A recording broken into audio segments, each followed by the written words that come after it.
It's late. Your dog has a perfectly good bed on the other side of the room. You bought it. You paid for it. You thought they'd use it for years, but they've used it exactly twice. And yet here they are again. Pressed against your leg, same as always. Taking up 80% of the mattress. And completely unbothered. Most people explain this with warmth. Is that really all it is? Maybe habit. Maybe a little clinginess. But what behavioral neuroscience has found about this moment, this specific moment when your dog chooses you over every other surface in your home, tells a completely different story. A story that actually goes back 15,000 years. And once you understand it, you will never look at your dog the same way again. I used to think this was about warmth too, until I came across this research. Let's start with the obvious explanation, and why it's wrong. Yes, dogs get cold. Every dog owner knows that. Yes, your body produces heat. But there's actually a big problem with that theory. Your dog has access to sunny patches on the floor. There's the couch. There's the pile of laundry that's been sitting there since Tuesday. Warm surfaces are everywhere when you think about it. So why do they keep coming back to you? The answer is definitely not warmth. The answer is vulnerability. Sleep is the single most dangerous state any animal can enter. Every defense goes down. Every instinct goes quiet. For thousands of years, sleeping in the wrong place next to the wrong creature meant you didn't wake up. And that is actually a code passed down from their ancestors. Serious. And yet your dog, this animal descended from wolves, walks past every safe, quiet corner in your home and chooses to fall completely asleep, pressed against a human 15 times their size. This has nothing to do with warmth. This is a conscious decision. I think this is exactly why dogs always prefer the couch, because that's where we sit. Does your dog do this too? Let me know in the comments, I'm genuinely curious. In 2019, researchers at Eötvös Loránd University in Budapest ran a fascinating experiment. They took the same attachment test psychologists use to study human infants, a test designed to measure the bond between a baby and its mother, and they applied it to dogs and their owners. The results were truly remarkable. Dogs form such a strong bond with their owners that this bond was functionally identical to the bond a baby forms with its parents. The same proximity seeking. The same distress when separated. The same physiological calm when reunited. 61% of the dogs tested were classified as securely attached, almost exactly the same proportion found in human toddlers. Think about that for a moment. Your dog doesn't just love you. Your dog is attached to you the same way a child is attached to its mother. And when that dog chooses to sleep beside you at its most vulnerable, it is performing the single most fundamental behavior in attachment psychology, wanting to get close to its safe person at the moment of greatest risk, not clingy.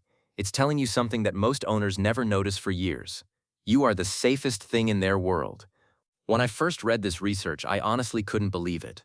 A dog having the same attachment system as a baby. I think this explains so much.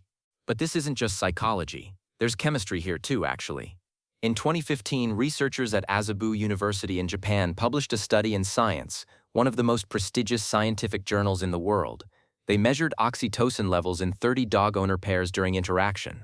Oxytocin is the hormone your brain releases when you feel bonded to someone. The same molecule that floods a mother's brain when she holds her newborn for the very first time. What they found was extraordinary.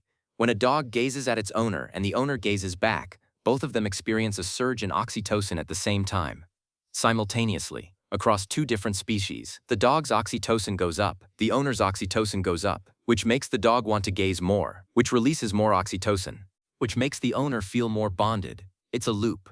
A self-reinforcing neurochemical loop that no other animal on Earth shares with humans. They tested the same interaction with wolves raised by humans. The loop didn't activate. This isn't a general mammal thing. This developed specifically between dogs and humans, through thousands of years of sleeping side by side.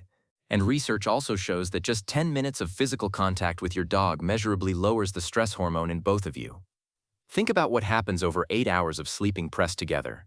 When I've had a bad day and my dog comes over and sits next to me, it turns out that's not a coincidence. We're calming each other down, without even knowing it. Here's a question almost nobody thinks to ask. When did dogs and humans start sleeping next to each other? The answer is surprising. Basically from the very beginning. Dogs are the only animal domesticated before agriculture, before farming, before cities, before writing. Around 15,000 years ago, wolves began approaching human camps, drawn to fire, warmth, and food scraps. The friendliest wolves survived. They passed on their traits. Generations later, they weren't wolves anymore. Following excavations in Germany, archaeologists found a burial site dating back 14,000 years, 2 humans buried together, and beside them 2 dogs. But the detail that changes everything is this. One of those dogs had survived a severe illness for more than 5 weeks, a disease that kills within weeks without intensive care. Someone took care of that dog through its illness, 14,000 years ago. These weren't just working animals, they were family. And geneticists have since discovered that domestic dogs carry unique genetic changes associated with extreme friendliness and human-directed contact seeking. Wolves don't carry these. Dogs do. Your dog's desire to sleep beside you is not a habit it developed. This is who it is. That person 14,000 years ago who took care of a sick dog. We don't know their name, we don't know where they lived, but they didn't leave their dog behind. I think that says everything. I want to tell you about a study that might genuinely surprise you. Researchers at the Mayo Clinic measured the sleep quality of adults and their dogs over 7 nights using clinical-grade sleep trackers on both. The result? Dogs objectively disrupted human sleep. Movement, repositioning, middle-of-the-night stretching. The data was clearly worse, and yet almost every single participant reported feeling more comfortable, more secure, and more rested when their dog was there. How is that possible? Because the psychological benefit of sleeping beside a trusted companion, of having a warm, breathing presence that your nervous system recognizes as safe, may be more important than uninterrupted silence and darkness. We spent most of human history sleeping in groups. The isolated, single-person bedroom is the exception, not the rule. Maybe your dog isn't disrupting your sleep. Maybe they're bringing something much more ancient back. What do you think? Do you actually sleep better when your dog is beside you? Write it in the comments. I genuinely want to know. There's something important I need you to pay attention to. If your dog has been sleeping beside you for months, or even years, and one day they stop, don't ignore it. Dogs are creatures of deep routine. When an established behavior disappears overnight, there is always a reason. Sometimes it's environmental, a new pet, a new person, a change in your schedule. Dogs are extremely sensitive to changes in their territory, but sometimes it's physical. Veterinary researchers have found that changes in sleep location are one of the earliest behavioral signs of pain, appearing before limping or any visible symptom. A dog that stops jumping onto the bed may not have suddenly decided it prefers the floor. It may be hurting. And in older dogs, disrupted sleep patterns are the most telling symptom of canine cognitive dysfunction, the dog equivalent of dementia. It affects approximately 35% of dogs over 8 years old. Your dog has no language. Behavior is the only way it can tell you something is wrong. This isn't easy to say, but it's important to know. Because our dogs tell us everything through their behavior. All we have to do is listen. So the next time you wake up with just a few inches of mattress left and a heavy dog pressed against your legs, remember what's actually happening. Your dog chose you. Not the couch, not the sunny spot by the window, not the bed you spent real money on. You. Because 15,000 years of evolution, a neurochemical loop that no other species shares with us, and an attachment system built to mirror the bond between parent and child, all pointed to the same conclusion. Sleeping beside you is the safest place in their world. And honestly, science suggests it might be doing something for you too. On this channel, every week, we'll talk about the science of the bond between you and your dog, because they chose to spend their one life with you. They deserve to be understood.